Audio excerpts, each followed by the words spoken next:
اللہ تبارک و تعالی نے ارشاد فرمایا یا ایھا الذین آمنوا اتقوا اللہ، اے ایمان والو اللہ سے ڈرو، وابتغوا الیہ الوسیلہ، اور اس کے رستے میں کوئی وسیلہ تلاش کرو، اس کے رستے میں کوئی وسیلہ تلاش کرو، اور وسیلہ تلاش کرنے کے بعد کیا کرو؟ وجاہدوا فی سبیلہ، پھر اس کے رستے میں جد و جہد کرو، لعلکم تفلحون، اس امید پر کہ تم فلاح پا جاؤ۔ تین باتیں اللہ تبارک و تعالی نے کامیابی کے لیے ارشاد فرمائی۔ پھر سنیے، سورۃ المائدہ ہے، آیت نمبر 35 ہے، چھٹا پارہ ہے۔ فرمایا اے ایمان والو اللہ سے ڈرو، ایک بات، اس کے رستے میں وسیلہ تلاش کرو، دو باتیں۔ پھر تیسرے نمبر پہ ارشاد فرمایا اب جد و جہد کرو، اب کوشش کرو اللہ کے رستے میں۔ ہوگا کیا کہ اللہ تمہیں کامیابی عطا فرمائے گا، تم فلاح پا جاؤ گے۔ وسیلہ اللہ تبارک و تعالیٰ کے قرب کو حاصل کرنے کے ذریعے کے نام کو کہتے ہیں۔ ایسی چیز جو اللہ کے قریب کر دے، اللہ کی رحمت کے قریب کر دے، اسے وسیلہ کہا جاتا ہے۔ ہر نیک عمل اللہ کے رستے میں وسیلہ ہے۔ نماز بھی وسیلہ ہے، رشتہ داروں سے اچھا سلوک کرنا بھی وسیلہ ہے، صلہ رحمی کرنا بھی وسیلہ ہے، صدقات و خیرات کرنا بھی وسیلہ ہے، سچ بولنا بھی وسیلہ ہے۔ اللہ تبارک و تعالیٰ کی رضا والا ہر کام کرنا وسیلہ ہے، فرض بھی وسیلہ ہے، نفل بھی وسیلہ ہے۔ اگر اعمال اللہ کی بارگاہ میں وسیلہ ہیں تو اللہ کے اولیاء بھی اللہ کی طرف وسیلہ ہیں، اہل بیت بھی وسیلہ ہیں، صحابہ بھی وسیلہ ہیں، اور رب کریم کی بارگاہ میں سب سے بڑا وسیلہ رسول پاک کی ذات والا صفات ہے۔ سب سے بڑا وسیلہ حضور کی ذات، سب سے بڑا وسیلہ ہے۔ سب سے بڑا وسیلہ اللہ تبارک و تعالیٰ کے محبوب کی ذات ہے۔ یاد رکھیے گا، مظفر وارسی کہا کرتے تھے کہ چلے نہ ایمان دو قدم بھی اگر تیرا ہم سفر نہ ٹھہرے۔ یا رسول اللہ، اگر آپ کو ساتھ نہ لوں تو میرے ایمان کی گاڑی دو قدم بھی نہیں چل سکتی۔ اور حضور قبر، حشر، آخرت تو وسیلہ علیحدہ چیز ہے نا۔ میں تو زندگی کے شب و روز گزارنے کے لیے آپ کا محتاج ہوں، آپ کے بغیر، آپ کی سنت و شریعت کے بغیر میری زندگی بھی نہیں گزرتی۔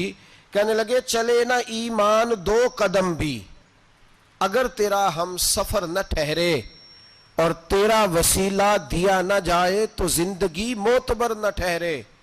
اور لبوں پہ ایاک نستعین ہے، پر میرا اس حقیقت پہ بھی یقین ہے، اگر تیرے واسطے سے مانگوں کوئی دعا بے اثر نہ ٹھہرے۔ نبی پاک بھی وسیلہ ہیں، نیک اعمال بھی وسیلہ ہیں۔ دو تین قسم کے گروہ پیدا ہو گئے ہیں امت مسلمہ میں۔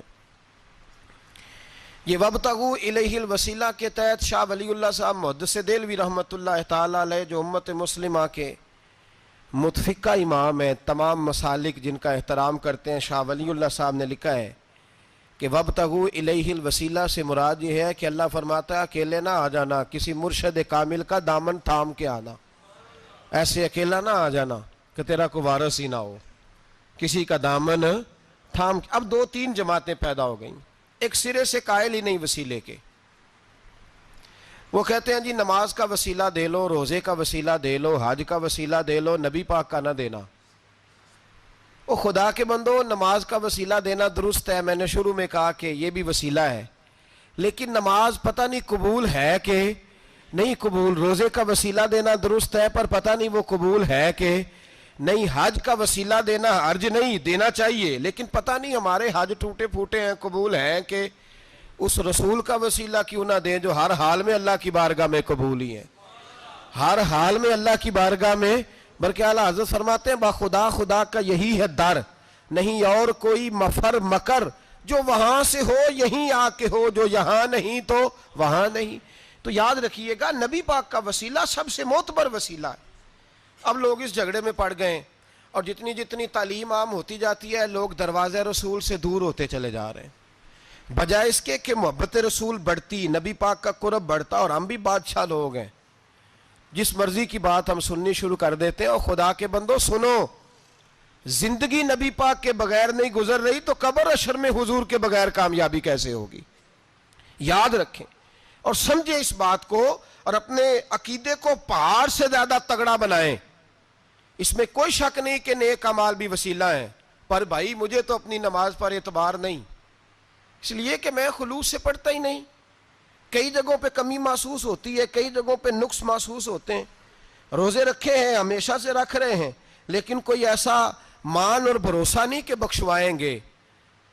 حج اللہ تبارک و تعالیٰ توفیق دیتا ہے، ان لوگ جاتے ہیں، ہمیں بھی اللہ نے موقع دیا، ہم بھی گئے ہیں، دعا فرمائیں اللہ بار بار بلائے، لیکن گزارش یہ ہے میرے بھائی سمجھ لیں کہ یہ چیزیں ہماری نظر میں کرتے ہیں، اللہ تبارک و تعالیٰ انہیں سبب رحمت بنائے گا، لیکن ہمیں اس پر کوئی مان، کوئی تکبر، ہاں اگر بھروسہ ہے تو ذات رسالت مآب پہ بھروسہ ہے، نہ تیگو تیر پہ تکیے، نہ خنجر پر، نہ بھالے پر، بھروسہ ہے تو ایک سادی سی کالی کملی والے پر، نبی پاک صلی اللہ علیہ وسلم کی ذات پر۔ اب لوگ خشک زندگی گزارنا چاہتے ہیں، خشک سی نماز، اور بس جی بس نماز روزہ سیدھا کرو، یہ ہمیں کہاں لگایا جا رہا ہے؟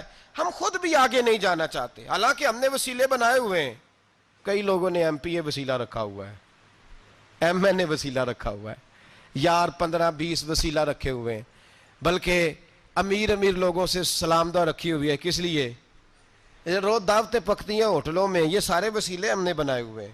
عجیب معاملہ ہے، دنیا داروں سے وسیلے ہیں لیکن رب کریم کے بندوں سے ہم نے تعلقات نہیں رکھے۔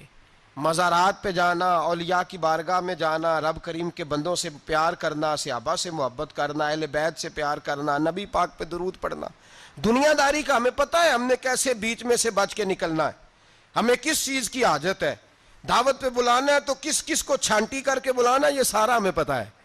جب شادی ولیمے کے اور سالگرہ کے اور عقیقے کے کارڈ لکھے جا رہے ہوتے ہیں تو پتہ ہوتا ہے اس کو رہنے دو، اس کو آنے دو، اس کو مس کر دو، اس کے بغیر گزارا نہیں، ان وسیلوں کا سارا پتہ ہے۔ اللہ رسول کے وسیلے کی بات آتی ہے تو ہم بھی فتویٰ پوچھنے چلے جاتے ہیں، ہم بھی تفصیلات پوچھتے ہیں، ادھر ادھر نہ جا، یاد رکھ بغیر مصطفیٰ کے تیرا کوئی کام نہیں چل سکتا، بغیر نبی پاک کے تیری زندگی گزر سکتی، سوال ہی نہیں پیدا ہوتا۔ یہ وسیلہ ضائع نہ کر بیٹھنا، ایسے کسی کی بات میں نہ آ جانا، یہ ایمان ہے، یہ ایقان ہے، یہ لذت ہے، یہ حسن ہے، یہ سرمایہ ہے، کسی جگہ اس میں کوتاہی نہ کر لینا، ایک ذرہ برابر تیرے دل میں نقص نہ واقع ہو جائے۔ یاد رکھنا نیک اعمال بھی وسیلہ ہے، اللہ کرے کہ ہمارے عمل ایسے ہوں کہ اللہ کی بارگاہ میں قبول کیے جائیں، اللہ کرے کہ ہمارے عمل ایسے، اعمال کا وسیلہ دینا 100% جائز ہے، اس میں کوئی گنجائش نہیں۔ حدیث پاک سنیے، میرے رسول پاک سید عالم صلی اللہ علیہ وسلم نے فرمایا بنی اسرائیل کے 3 لوگ تھے، نیک آدمی تھے، سفر پہ جا رہے تھے تو بارش تیز آ گئی، صحیح بخاری کی حدیث ہے، تیز بارش آئی، ایک غار میں پناہ لی بارش سے بچنے کے لیے، اچانک طوفان آیا تو ایک پتھر لڑک کر غار کے منہ کے آگے گر گیا، اندھیرا چھا گیا، اندر اندھیرا، طوفان ہے، پریشانی ہے۔ میرے حبیب پاک علیہ السلام فرماتے جب اندھیرا دم گھٹنے لگا، اندھیرا ہونے لگا، پریشان ہونے لگے، ایک بولا، کہنے لگا اگر زندگی میں کوئی نیک کام کیا ہے تو اس کو یاد کر کے دعا مانگو، اللہ کرے ہم سے کوئی نیک کام ہو جائے۔ جو ہوتے ہیں اس میں بھی ریاکاری ہوتی ہے، اس میں بھی ملاوٹ ہوتی ہے، کوئی نیک کیا ہے تو دعا مانگ لو۔ ایک نے ہاتھ اٹھائے اور دعا کیسے مانگی؟ اللہ اکبر، عرض کرنے لگا اے اللہ تو جانتا ہے میں نے بکریاں رکھی ہیں، میں دودھ دھو کے بیچتا ہوں، میرے بیٹے بھی ہیں، بیٹیاں بھی ہیں، اولاد بھی ہے، اور میرے پاس لوگ دودھ خریدنے بھی آیا کرتے تھے، پر اللہ میرے بوڑھے ماں باپ ہیں، میں نے اپنی زندگی کا طریقہ بنایا ہے جب تک ابا جی دودھ نہیں پئیں گے کسی کو نہیں ملے گا، جب تک میری بوڑھی ماں کے لبوں سے دودھ نہیں لگے گا کسی کو نہیں ملے گا۔ اے اللہ وہ رات بھی تو جانتا ہوگا جب میں دیر سے آیا، دودھ دھویا تو ماں باپ سو چکے تھے، عرش کے مالک تو بھولا نہیں کرتا، تو بھولنے سے پاک ہے، میرے رب میں دودھ کا پیالہ لے کے ساری رات کھڑا رہا ماں باپ کے سرانے، نہ میں نے دودھ بیچا نہ میں نے بچوں کو دیا، آدھی رات کے بعد ان کی آنکھ کھلی، انہوں نے دودھ پیا، اے اللہ میری اماں بھی مجھ سے بڑی راضی ہوئی، میرا باپ بھی بڑا راضی ہوا، مالک اگر وہ عمل واقعی تجھے قبول ہے تو اس مصیبت سے نجات دے دے، میرے نبی پاک علیہ السلام فرماتے اس نے یہ وسیلہ دے کے دعا مانگی تو اللہ نے پتھر سرکا دیا. پہلے روشنی نہیں آ رہی تھی, اب روشنی آنی شروع ہو گئی. پتہ چلا جو زندگی میں روشنی چاہتا ہے وہ ماں باپ کی نوکری کرے, جو زندگی میں روشنی چاہتا ہے وہ ماں باپ کی بلے شاہ تو آسمانی اڈدیاں پھڑنا ہے, اور جڑا گھر بیٹھا انہوں پھڑیا ہی نہیں. ان کی نوکری کرو روشنی ملے گی. دوسرا بولا, اس نے کہا اے اللہ تجھے پتہ ہے میں نے کئی لوگ مزدوری پہ رکھے ہوئے ہیں. ایک شخص مزدوری کرتا تھا تو کچھ کلو کچھ سیر چاول کچھ چاول اس کی مزدوری بنے. مثال دے کے سمجھاتا ہوں, 10,000 کے چاول اس کی مزدوری بن گئے. میں نے اس کو کہا مزدوری لے لے تو وہ ناراض ہو کے چلا گیا ناراض ہو کے. لیکن اے اللہ میں نے اس کا مال کھایا نہیں, میں نے مزدور کا حق رکھا نہیں. اے اللہ میں نے 10,000 علیحدہ کر دیا, وہ چاولوں کی قیمت میں نے علیحدہ کر دی. جب میں کاروبار کرتا تو میں نے اس کا پیسہ انویسٹ کر لیا, پھر اس پیسے سے میں کماتا رہا. ایک وقت آیا کہ زمانے بیت گئے, وہ 10,000 10 لاکھ یا جو سمجھ لیں 10 کروڑ ہو گیا. کئی گائیں, کئی اونٹ, کئی پلاٹ آ گئے. اے اللہ کئی زمانے کے بعد وہ مزدور لوٹا اور کہنے لگا صاحب میں غریب ہو گیا ہوں, تنگ دستی آ گئی ہے, بوڑھا ہو گیا ہوں, وہ میرے پیسے تو دے دیں. تم اے اللہ میں بے ایمان نہیں ہوا, ایک رتی برابر بھی میرے دل میں میل نہیں آئی. میں نے کہا یہ اتنی درجن گائیں تیری, یہ اونٹ تیرے, یہ پلاٹ تیرے. وہ کہنے لگا تو مجھ سے مذاق کرتا ہے, میرے تو تھوڑے سے چاول تھے, یوں سمجھ لے 10,000 کے اور اتنا کچھ. میں نے کہا وہ تیرے پیسے تو ناراض ہو کے چلا گیا, میں نے ڈھونڈا تو ملا نہیں. وہ تیرے پیسے میں نے انویسٹ کیے تو آج یہ سارا سرمایہ اسی کا ہے. اے اللہ وہ بوڑھا مزدور جب اتنی گائیں ملی, اتنے اونٹ ملے, اتنے اسے پلاٹ ملے تو وہ روتا دعائیں دیتا گیا. اے اللہ اگر تجھے میرا وہ عمل قابل قبول ہے تو اس مصیبت سے نجات عطا فرما. میرے نبی پاک سید عالم صلی اللہ علیہ وسلم فرماتے پتھر تھوڑا اور ہٹ گیا. اب تیسرا بولا عمل کا وسیلہ دے کے, او بھائی کوئی عمل بچا کے رکھ, کچھ کر لے, کچھ زندگی میں اکٹھا کر لے. کوئی تو ایسا عمل ہو جب قیامت آئے تو مصیبت سے بچ سکے, تو قبر میں مصیبت سے بچ سکے, تو دنیا میں مصیبت سے بچ سکے. میرے رسول پاک سید عالم صلی اللہ علیہ وسلم فرماتے تیسرا بولا, کہنے لگا اے اللہ تو جانتا ہے میں جوان, میں رانا, میں حسین, مجھے عورتیں دعوت دیتی تھیں, اپنی طرف مائل کرتی تھیں, لیکن میں کسی پر نہ دیکھتا. بس ایک چچا کی بیٹی پہ میں عاشق ہو گیا, اس کے میں قریب جانے لگا, بلانے لگا. 100 دینار بھی اکٹھے کیے اس کو دینے کے لیے. ایک ایسا وقت آیا کہ وہ راضی بھی ہو گئی. اے اللہ تنہائی بھی آ گئی. یوں سمجھ لو کہ میں جوان بھی, حسین بھی, مالدار بھی, میں چاہوں تو ایک دن میں 4 دفعہ میں بدکاری کر سکتا تھا. اے اللہ ساری خوبیاں تھیں. وہ بی بی میرے پاس آئی, کمرہ تنہائی, کوئی دیکھنے والا نہیں تھا. جب میں اس کے قریب جانے لگا تو وہ عورت کہنے لگی تو رب سے ڈر جا, رب سے ڈر جا, رب سے ڈر جا. اے اللہ طاقت بھی, جوانی بھی, حسن بھی, مال بھی, میں سب کچھ کر سکتا تھا پر تیری لیے. اور اگر مسلمان ہوگا تو کہے گا اے اللہ تیرے رسول کے لیے, اے اللہ مدینے والے چاند کی بات مان کے, اے اللہ آمینہ کے معصوم کی بات مان کے, اے اللہ جناب فاطمہ الزہرا کے ابا کی بات مان کے. میں نے اپنے نفس کی خواہش کو کچلا اور کچل کر کے میں نے وہ گناہ نہیں کیا, اس کو آزاد کر دیا. اگر وہ عمل تیری بارگاہ میں قبول ہے تو نجات دے دے. میرے نبی پاک فرماتے ہیں بس دعا ختم ہوئی تو اللہ نے پہاڑ دور پھینک دیا, اللہ نے نجات دے دی. اللہ کرے میری ملت کے جوان کو بھی یہ نیکی نصیب ہو جائے, اللہ کرے ماں باپ کی خدمت کرنے والے بن جائیں, اللہ کرے ہم مزدوروں کا حق دینے والے بن جائیں, اللہ کرے ہم بے ایمانی دھوکے بازی کو چھوڑ دیں. اگر کوئی ایسا عمل ہوگا تو اللہ دنیا میں بھی نجات دے گا مشکلوں سے, قبر میں بھی اللہ نجات عطا فرمائے گا, قیامت میں بھی اللہ. عمل کا وسیلہ دینا رب کی بارگاہ میں جائز ہے. بولیے اللہ کے ناموں کا وسیلہ دینا جائز ہے.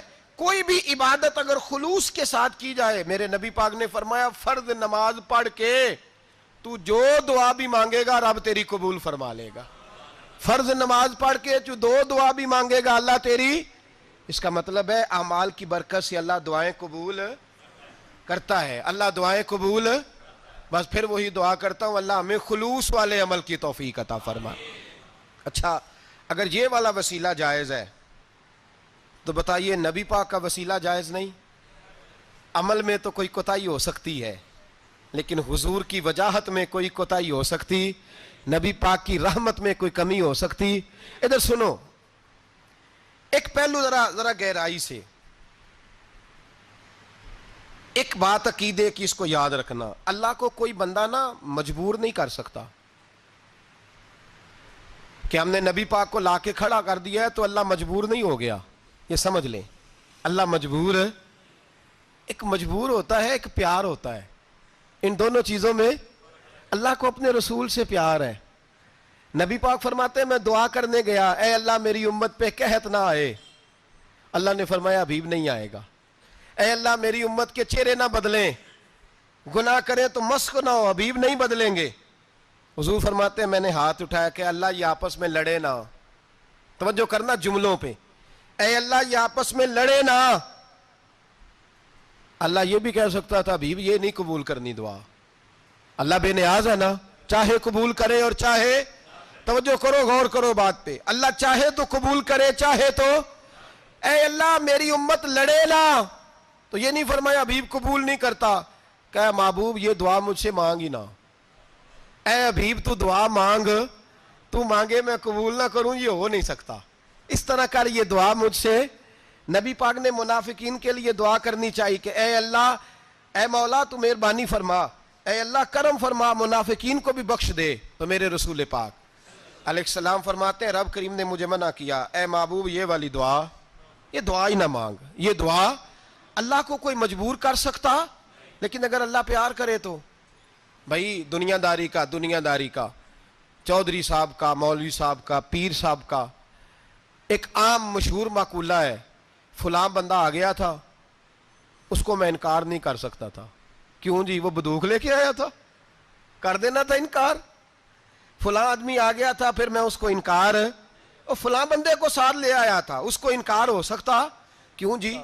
دو باتیں ہوتی ہیں، یا پیار بڑا ہے یا عزت بڑی ہے، دو ہی باتیں ہیں، یا میں اس سے پیار بڑا کرتا ہوں یا میں اس کی، اللہ اپنے نبی سے پیار بھی بڑا کرتا ہے اور اپنے نبی کی عزت بھی بڑی فرماتا ہے، بس یہ سمجھ لے بات۔ وسیلے کا معنی یہ ہے کہ اللہ اپنے نبی سے پیار کرتا ہے، اپنے محبوب کو اللہ بڑی عزت عطا فرماتا ہے۔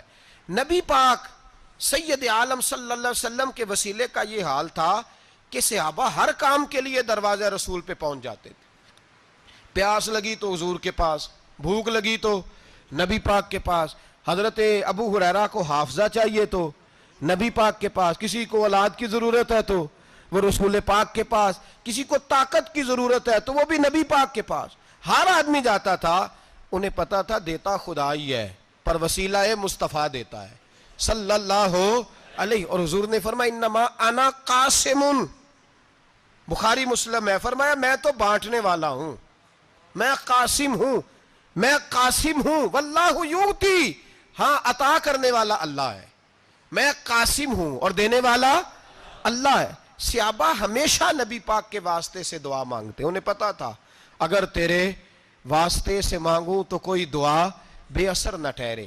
ترمذی شریف، ابن ماجہ، دیگر تمام کتب میں امام احمد نے اپنی مسند میں نقل کیا، حضرت عثمان ابن حنیف کہتے ہیں میں نبی پاک کے پاس بیٹھا تھا تو ایک نابینا صحابی آئے، عرض کرنے لگے یا رسول اللہ صلی اللہ علیہ وسلم میں نابینا ہوں، میرے لیے دعا کریں، اللہ مجھے آنکھیں عطا فرمائے، دعا کریں۔ اب حضور نے پتہ کیا کہا، نبی پاک نے فرمایا دو باتیں ہیں، یا تو صبر کر لے یا میں دعا کر دیتا ہوں، صبر کرے گا تو اللہ جنت دے گا، یا تو صبر کر لے یا میں، صحابی بڑے پیارے تھے، کہنے لگے یا رسول اللہ جنت تو اللہ اپنے فضل سے دے گا ہی، میں نے نہیں صبر کرنا، مجھے آنکھیں چاہیے، اور پھر یہاں آ کے صبر کروں، این خزانے کے پاس جا کے صبر کروں، حضور میں نہیں صبر کرتا، آپ دعا کریں۔ تو نبی پاک نے دعا سکھائی، فرمایا 2 نفل پڑھ جا کے اور 2 نفل پڑھ کے میرے وسیلے سے دعا کر، کیا کر؟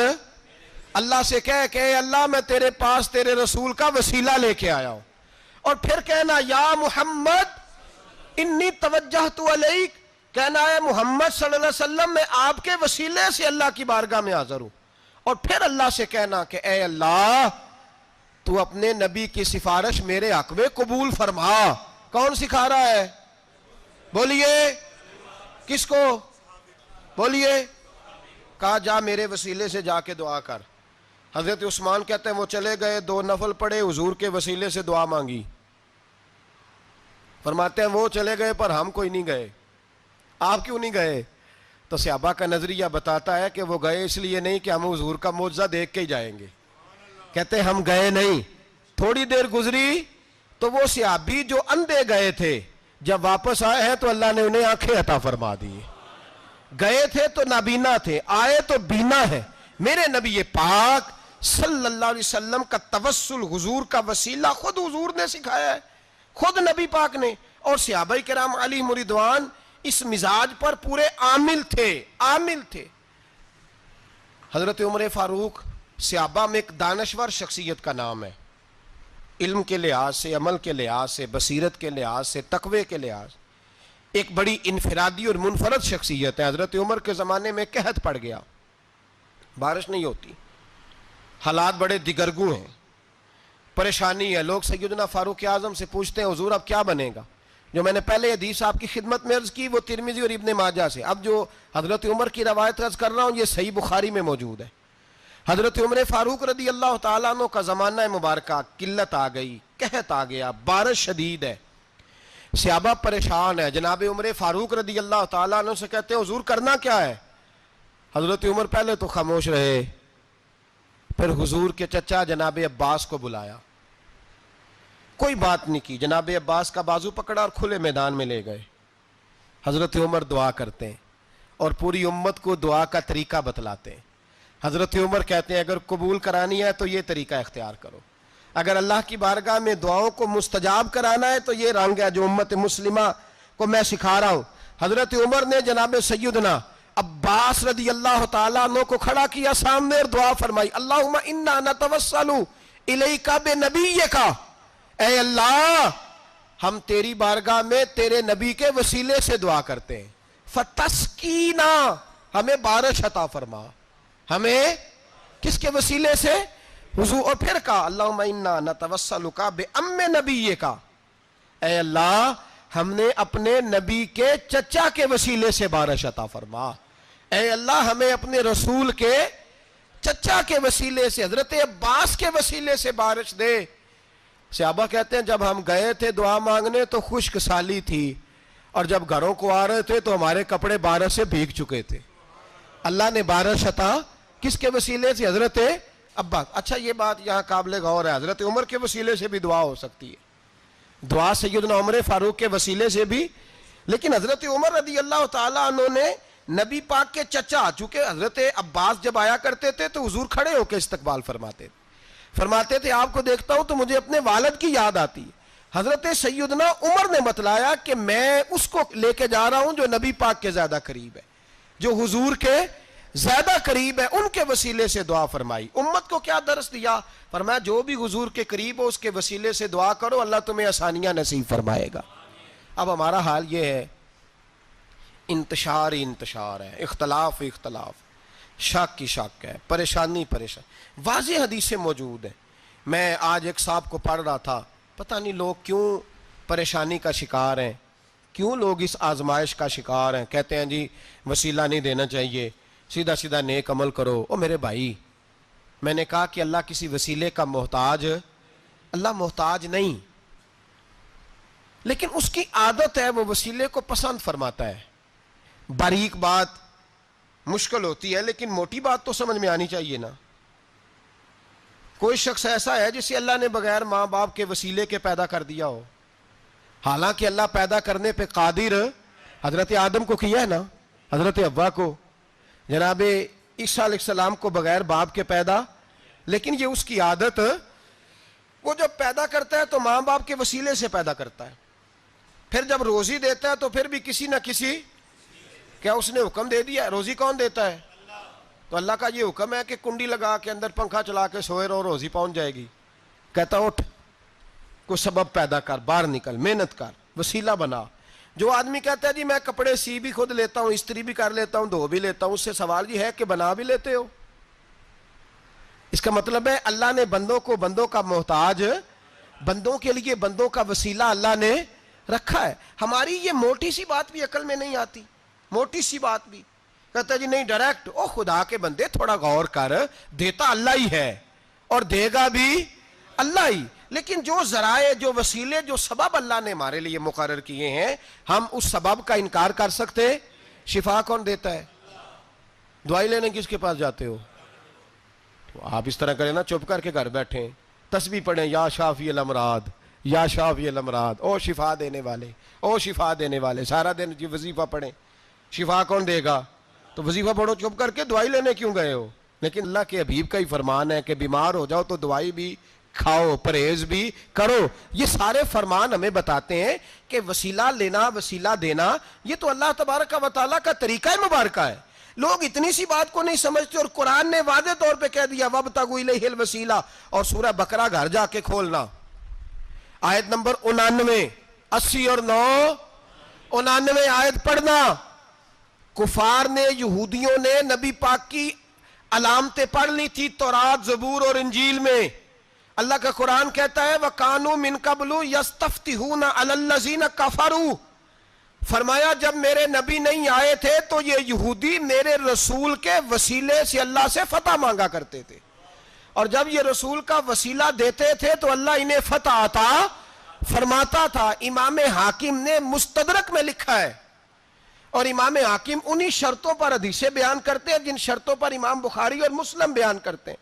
امام حاکم کہتے ہیں کہ نبی پاک صلی اللہ تعالی علیہ وآلہ وسلم کے وسیلے سے ہر چیز اللہ عطا کرتا ہے.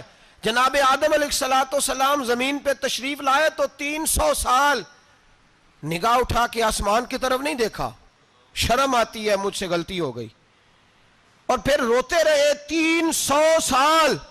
پھر اللہ فرماتے فَتَلَقَّى آدَمُ مِن رَبِّهِ کلمات.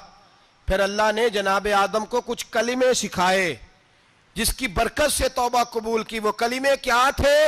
امام حاکم فرماتے ہیں وہ کلمے یہ تھے کہ جناب آدم کے دل میں اللہ نے ایک دن بات ڈالی، خود بات ڈالی اللہ نے دل میں. حضرت آدم کہنے لگے اے اللہ، جب میں نے آنکھ کھول لی تھی تو جنت کے دروازے پہ میں نے لکھا ہوا دیکھا تھا لا الہ الا اللہ محمد الرسول اللہ صلی اللہ علیہ. جنت کے ہر پتے پر، درخت پر میں نے لکھا دیکھا تھا لا الہ الا اللہ محمد الرسول اللہ. تو جناب آدم کہنے لگے اے اللہ، وہ جو رسول جن کا نام تو نے جگہ جگہ لکھا ہے ان کے وسیلے سے ہی میری توبہ قبول فرما. تو رب کریم نے فرمایا اچھا حبیب کی بات کرتے ہو، چلو آدم فتاب علیہ انہ هو التواب الرحیم. جا میں نے تیری توبہ قبول کی، میں ہوئی بڑا مہربان، میں ہوئی بڑی توبہ قبول کرنے والا. شیخ سعدی فرمایا کرتے تھے اگر تیرے باپ کی توبہ، جناب آدم کی توبہ مصطفیٰ کے وسیلے سے قبول ہوتی ہے، تو کیوں انکاری ہو گیا ہے؟ تو کیوں انکاری ہو گیا؟ کیوں نہیں حضور کا وسیلہ مانگتا؟ میرے نبی پاک سید عالم صلی اللہ تعالی علیہ. لوگ بڑی ڈھٹائی سے انکار کرتے ہیں، بڑی دلیری سے انکار کرتے ہیں. او خدا کے بندو، یہ وسیلہ تو بڑا ضروری ہے، یہ وسیلہ تو بڑا قیمتی ہے. میرے نبی پاک صلی اللہ تعالی علیہ وآلہ وسلم نے خود یہ وسیلہ سکھایا. صحابہ اس کے قائل تھے.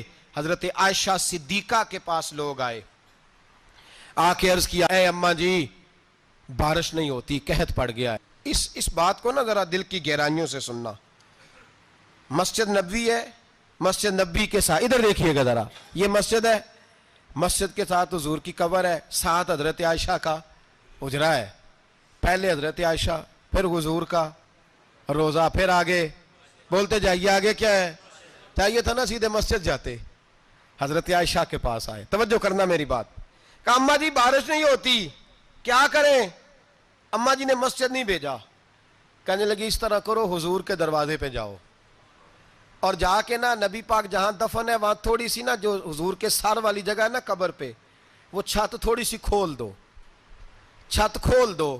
صحابہ کہتے ہم گئے جہاں حضور کی قبر انور تھی، حضور آرام فرماتے، سرانے والی سائڈ سے تھوڑی سی چھت کھولی، ابھی کھولی تھی اللہ نے فوراً بارش عطا فرما دی.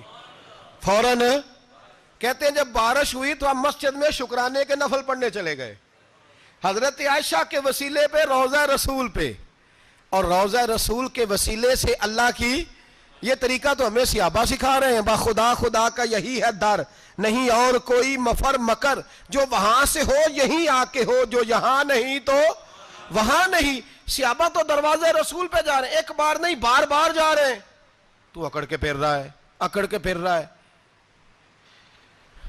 بڑی ضروری ہے یہ بات کرنی، بڑی ضروری، اور یہ بات آپ کے لیے سیکھنی۔ ذرا غور کریں، شیطان کی غلطی کیا ہے پتہ ہے آپ کو؟ اللہ کو نہیں مانتا تھا۔ شیطان کی غلطی کیا تھی؟ بولیں کس کو؟ ہے لا الہ الا اللہ کو نہیں مانتا تھا، اللہ کو نہیں مانتا تھا۔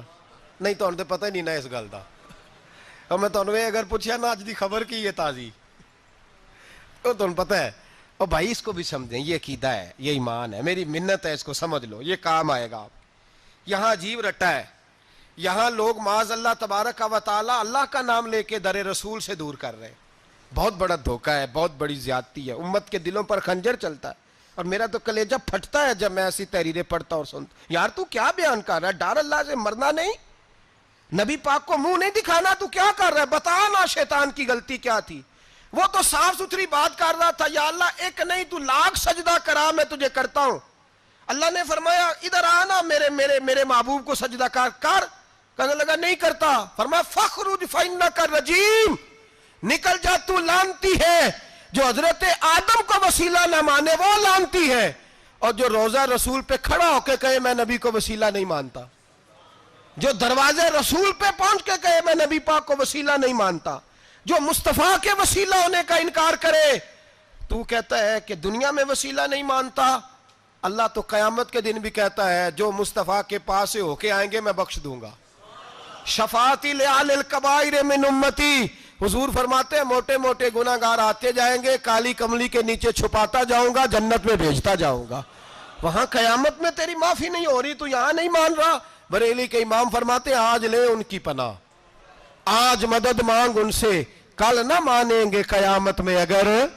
اور دیکھ تو کہتا ہے میری نمازیں، میرے روزے، میری زکاتیں، میرا جہاد کام آئے گا۔ سن، حضرت عبد الرحمن ابن عوف صحابہ میں سے تگڑا آدمی، اتنا بڑا شخص، اتنا بڑا آدمی کہ جس کے پیچھے میرے رسول نے نماز ادا فرمائی ہے، اتنا بڑا شخص، ہر جہاد میں سب سے پہلے، سب سے امیر تھے، صدقات خیرات بڑھ بڑھ کے دیتے تھے، ساری نیکیاں ہیں۔ ایک بی بی نبی پاک کے لیے ایک قمیض بنا کے لائی، ایک حدیث یہ ہے، یہ بخاری مسلم ہے، ایک حدیث یہ ہے کہ چادر بنا کے لائی، چادر بنا کے لائی، بڑے اچھے نگار نکالے، دروازہ رسول پہ آئی، حضور میری قبول کر لیں۔ نبی پاک نے چادر اوڑی، اگرچہ ان کا نام شارحین نے لکھا ہے، صحیح حدیث میں صرف ایک صحابی کے لفظ ہے۔ شارحین کہتے ہیں کہ وہ عبد الرحمن ابن عوف تھے، چلو یار کوئی اور بھی تھے تو صحابی تو تھے نا، صحابی سے زیادہ تو نیک عمل ہم نہیں نہ کر سکتے۔ وہ صحابی تھے، یا حضرت عبد الرحمن ابن عوف تھے، آئے، آ کے کہنے لگے یا رسول اللہ بڑی پیاری لگ رہی ہے آپ کو چادر۔ حضور بنانے والے نے تو بڑی بنائی تھی، پر جب آپ پہ آئی ہے پھر تو نورون علی نور ہی ہو گئی ہے۔ حضور بڑی پیاری، کیا بات ہے، کیا بات ہے، مکھ چند بدر شاہ شانی ہے، متھے چمک دی لاٹ نورانی ہے، کالی زلف تے اکھ مستانی ہے، مخمور اکھی ہیں مد بریاں۔ سبحان اللہ، سبحان اللہ، سبحان اللہ، ما اجملکا ما اکملکا۔ اور جو آخر میں بات کی وہ بڑی بڑی منفرد ہے، کتھے مہر علی تے کتھے تیری ثنا، مشتاق اکھی کتھے جاڑیاں۔ پھر کہنے لگے کوئی مثل نہ ڈھولن دی، تو چپ کر مہر علی ایتھے جا نہیں بولن دی، تو چپ کر مہر علی ایتھے جا نہیں، لم جاتی نظیر کا فی نظر مثلے، تو نشد پیدا جانا ایتھے جا نہیں بولن دی۔ جناب عبد الرحمن، حضور کیا بات ہے، والضحیٰ واللیل اذا سجا، حبیب کیا بات ہے۔ حضور نے فرمایا تجھے اچھی لگ رہی ہے؟ کہا حضور بڑی اچھی لگ رہی ہے، قربان جاؤں، کون دیتا ہے دینے کو منہ چاہیے، دینے والا ہے سچا ہمارا نبی۔ حضور نے فوراً چادر اتاری، کہا عبد الرحمن لے لو، دے کے حضور چلے گئے۔ صحابہ گرد کٹھے ہوئے، محفل کا رنگ ہی بدل گیا۔ تھوڑی دیر پہلے مسکراہٹ تھی، ایک صحابی غصے سے بولے، کہنے لگے عبد الرحمن یار تو تگڑا بندہ ہے، تو چاہے تو ابھی باہر جا کے 100 چادر اس طرح کی خریدے، حضور تو کسی کی قبول ہی نہیں کرتے، بڑی مشکل سے کسی کی چیز لیتے ہیں، غریب کا خیال رکھتے ہیں۔ حضور نے قبول کر لی تھی تو عجیب آدمی ہے, تو نے مانگ لی, یہ خیال نہیں آیا. پہلے مسکراہٹیں تھیں جب حضور اور جناب عبد الرحمن, اب سنجیدگی آئی. اب سنجیدگی کے فوراً بعد جب صحابی نے سوال کیا تو محفل میں آنسو آ گئے. حضرت عبد الرحمن رو پڑے, نمازیں بھی ہیں, جہاد بھی ہے, پر فخر نہیں کسی بات پہ, رو پڑے. کہنے لگے, او بیلیا تیرا کیا خیال ہے, میں نے اوڑھنے کے لیے لی ہے, پہننے کے لیے لی ہے؟ فرمانے لگے, نہیں, اللہ کی عزت کی قسم, میں نے تو اس لیے لی ہے جب مروں گا تو گھر والوں کو کہوں گا مجھے نبی پاک کی چادر میں کفن دینا. اٹھانا بخاری پڑھنا, حضور کی چادر میں کفن دینا, اس لیے کہ مجھے پتا ہے جب مصطفیٰ کی چادر اوڑھ کے جاؤں گا تو اللہ بے حساب ہی بخشش فرما دے گا. تو نبی پاک کے وسیلے کا قائل نہیں, یہاں چادر کی بات ہو رہی.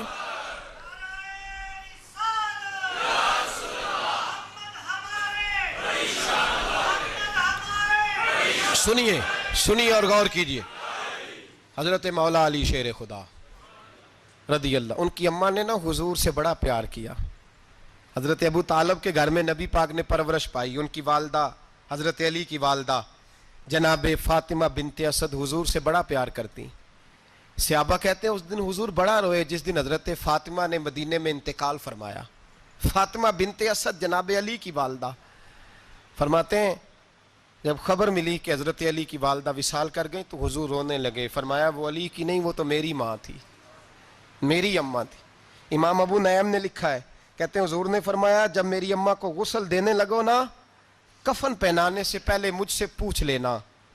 صحابہ کہتے ہیں کفن دینے سے پہلے عورتیں آئیں, حضور کیا کرنا ہے؟ نبی پاک اندر گئے, جو قمیض پہنی ہوئی تھی وہ اتار کے دی. فرمایا چٹے رنگ کا سفید رنگ کا کفن نہ دینا, میرا کرتا پہناؤ میری اماں کو. حضور نے کفن دیا. حضرت ابو ذر غفاری فرماتے ہیں جب جنازہ پڑھ لیا نا تو نبی پاک فرمانے لگے قبر صحیح بنائی ہے تم نے؟ حضور صحیح بنائی ہے. فرمایا نہیں, لگتا نہیں. فرماتے ہیں یہ کہتے کہتے میرے نبی قبر میں اتر گئے, میری آنکھیں برس پڑیں. میں نے کہا علی کی اماں رب تجھ سے کیا حساب لے گا, ساری رحمتیں تو پہلی تیری قبر میں آ گئی. عشق سرکار کی ایک شمع جلا لو دل میں, بعد مرنے کے قبر میں بھی اجالا ہوگا. نبی پاک قبر میں لیٹے, پھر بیٹھے, فرمایا صحیح ہے قبر. پھر میرے نبی پاک نے دفن کیا ان کو. پھر دیر تک دعا کرتے رہے اور رو کے فرمانے لگے اے اللہ اپنے نبیوں کے وسیلے سے اور میرے وسیلے سے میری اماں کی قبر روشن کر دے. حضرت ابو ذر فرماتے ہیں کسی کا دل نہیں کرتا اس کی ماں مرے, آج میرا دل کرتا تھا کاش میری مر جاتی, یہ فضیلت میری اماں کو نصیب ہوتی. سیدنا ابو ذر فرماتے جب حضور رخصت ہونے لگے تو میں قریب گیا, میں نے کہا حبیبہ ذرا یہ رنگ مجھے بھی سمجھائیں. تو حضور نے فرمایا میں نے اپنا کرتا اس لیے پہنایا ہے کہ جب میرا کرتا فاطمہ بنت اسد کو پہنایا جائے گا تو اس کے توسل سے اللہ انہیں جنت کا جوڑا عطا فرمائے گا. اور قبر میں اس لیے اترا ہوں کہ جب میں قبر میں اترا ہوں تو اب میری اماں کی قبر تنگ نہیں ہوگی, بلکہ اللہ میری برکت سے کشادگی عطا فرما دے گا.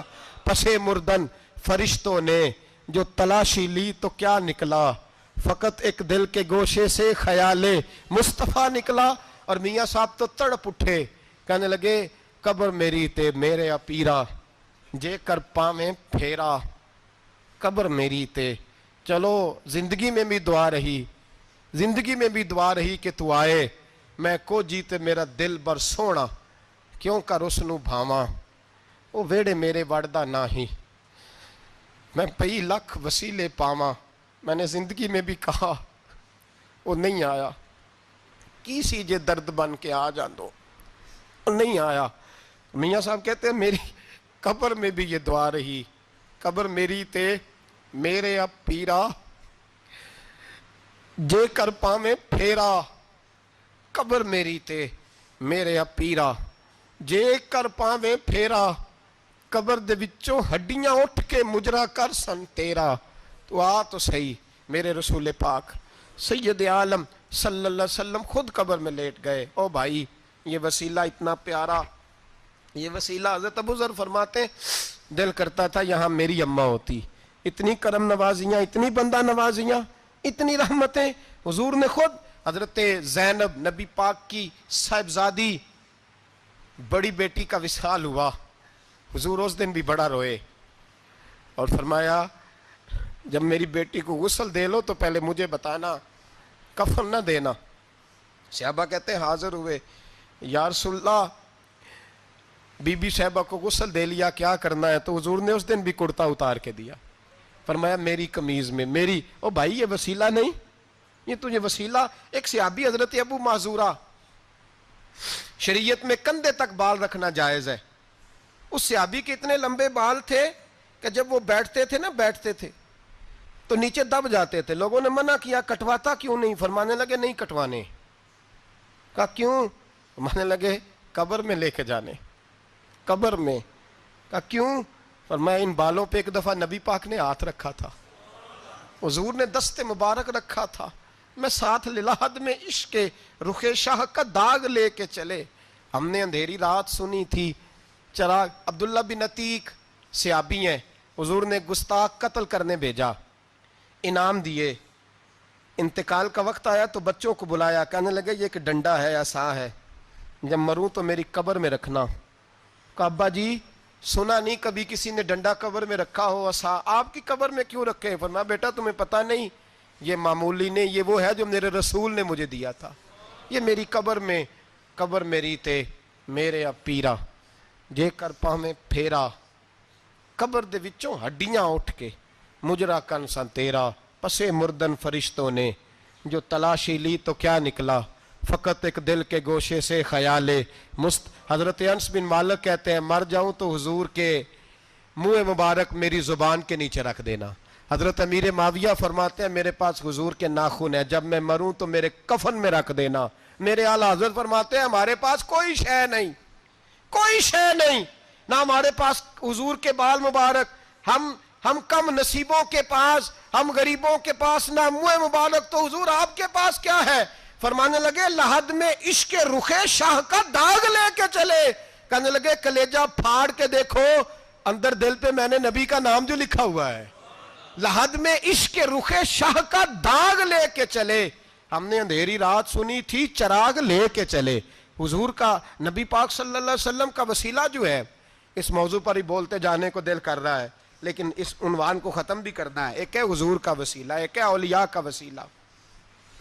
یہ بات بھی 2-4 منٹ میں سمجھ لیں۔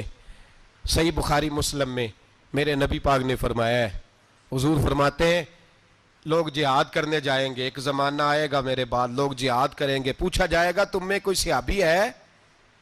کہا جائے گا ہے، تو نبی پاک فرماتے ہیں صحابی کی وجہ سے اللہ فتح عطا فرما دے گا۔ گویا ولی کا وسیلہ دینا۔ حضور فرماتے ہیں پھر لوگ جہاد کرنے جائیں گے تو پوچھا جائے گا مسلمانوں سے تم میں کوئی صحابی ہے؟ کہیں گے کوئی نہیں۔ کہا کوئی تابعی ہو صحابی کو دیکھنے والا؟ کہا جائے گا ایک ہے، تو فرمایا اس تابعی کی برکت سے ہی اللہ فتح عطا فرما دے گا۔ نبی پاک فرماتے ہیں بخاری مسلم کے لفظ ہیں، پھر پوچھا جائے گا لوگ جہاد کرنے جائیں گے کوئی صحابی ہے؟ کوئی نہیں۔ کوئی تابعی ہو؟ کوئی نہیں۔ کوئی صحابی کو دیکھنے والے کو دیکھنے والا تبع تابعی ہو؟ ایک تبع تابعی ہے، تو نبی پاک فرماتے ہیں اس کی برکت سے ہی اللہ فتح عطا فرما دے گا۔ مشکات میں، بخاری میں موجود ہے، نبی پاک فرماتے ہیں یہ جو اللہ تم پہ بارشیں برساتا ہے، تمہیں رزق دیتا ہے، یہ تمہارے ضعیف لوگوں کے وسیلے سے اللہ دیتا ہے، یہ کمزوروں کے وسیلے سے دیتا ہے۔ مشکات میں لفظ ہے، نبی پاک نے فرمایا 40 ابدال ملک کے شام میں ہوتے ہیں، جو عذاب تم سے دور رہتا ہے ان کی وجہ سے رہتا ہے، جو تم پر بارشیں برستی ہیں ان کی وجہ سے برستی ہیں۔ وہ کوئی بیٹھا ہوا مجھے دور دعا دیتا ہے، میں ڈوبتا ہوں پر سمندر اچھال دیتا ہے۔ شیخ سعدی فرمایا کرتے تھے میری زندگی میں جتنی بلائیں ٹلی ہیں میرے شیخ کے وسیلے سے ٹلی ہیں، میں اس کی چھتری کے نیچے رہتا ہوں، کرم مجھ پہ برستا رہتا ہے۔ اتنی حدیثیں سنا کے ایک واقعہ سنانا تو بنتا ہے کہ نہیں بزرگوں کا؟ میں چونکہ جب عقیدے کا موضوع ہوتا ہے تو میں نیچے نہیں اترتا، میں قرآن و سنت کے عین بیچ رہتا ہوں۔ ایک بات، مرید ہو گیا محمود غزنوی حضرت ابو الحسن خرقانی کا، بیعت ہو گیا، آنے جانے لگا۔ ایک دن کہنے لگا حضور کوئی تحفہ ہی دے دے، تو حضرت نے کرتا اتار کے دیا، کرتا دیا۔ یہ کسی کے پاس ہو تو بڑی نعمت ہوتی ہے، کسی بزرگ کا کوئی تبرک، کرتا دیا۔ فرمایا جب بہت زیادہ کوئی مسئلہ بن جائے تو کرتا سامنے رکھ کے دعا کرنا، اللہ تجھے فتح دے گا۔ محمود سومنات کے مندر توڑ رہا تھا، 2-4-5 دفعہ حملہ کیا، فتح نہیں ہوتی، اپنے شیخ کا جبہ رکھا ہے، اللہ اس کی برکت سے ہی فتح دے دے۔ کہتا میں نے جبہ رکھ کے دعا مانگی، اگلے دن حملہ کیا تو اللہ نے فتح عطا فرما دی۔ محمود کہتا فتح ہو گئی، میں رات کو سویا، حضرت ابو الحسن خرقانی خواب میں ملے اور بابا جی کو میں نے دیکھا تو چہرے پہ جلال ہے۔ میں نے کہا حضور آپ ناراض ہیں؟ کہنے لگے محمود تو نے کوئی قیمت نہیں ڈالی میرے کرتے کی۔ یہ جملہ آپ کو زیادہ سمجھ آئے گا۔ کہنے لگے تو ککھ مول نہیں پایا، کوئی قیمت نہیں ڈالی تو نے میرے کرتے کی، بس ایک فتح۔ کہ حضور کیا مطلب؟ فرمانے لگے یہ میرے وجود سے لگا ہوا جبہ تھا، میں وہ شخص ہوں جس نے زندگی بھر وہ کام کیا جس میں اللہ رسول راضی ہیں، اپنے آپ پہ پابندیاں لگا کے رکھی ہیں، رب نے اپنے فضل سے بڑا نوازا ہے۔ فرمایا اگر تو میرا جبہ سامنے رکھ کے یہ دعا مانگتا نا، اے اللہ ہندوستان کے سارے ہندوؤں کو ایمان کی توفیق دے دے، اللہ نے سب کو کلمے کی توفیق دے دینی تھی۔ تو نے کیا قیمت ڈالی میرے جبے کی؟ تر دامنی پہ شیخ ہماری نہ جائیے، ہم دامن نچوڑ دیں تو فرشتے وضو کرے، اور فرشتے بھی کرتے ہیں تعظیم میری، فدا ہو کہ ان پر یہ عزت ملی ہے۔ اللہ تبارک و تعالیٰ اپنے بندوں کو طاقتیں دیتا ہے۔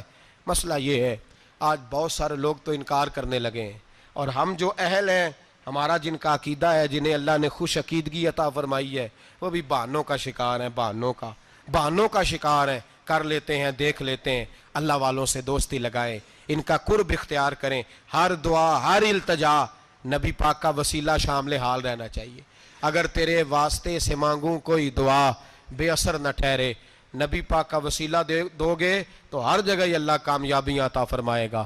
اور ہمارا تو عقیدہ یہ ہے کہ قبر حشر میں بھی بچیں گے تو رسول اللہ کے وسیلے سے بچیں گے۔ اللہ ہمیں اپنے محبوب کا وسیلہ نصیب فرمائے۔ آخر دعوانا ان الحمدللہ۔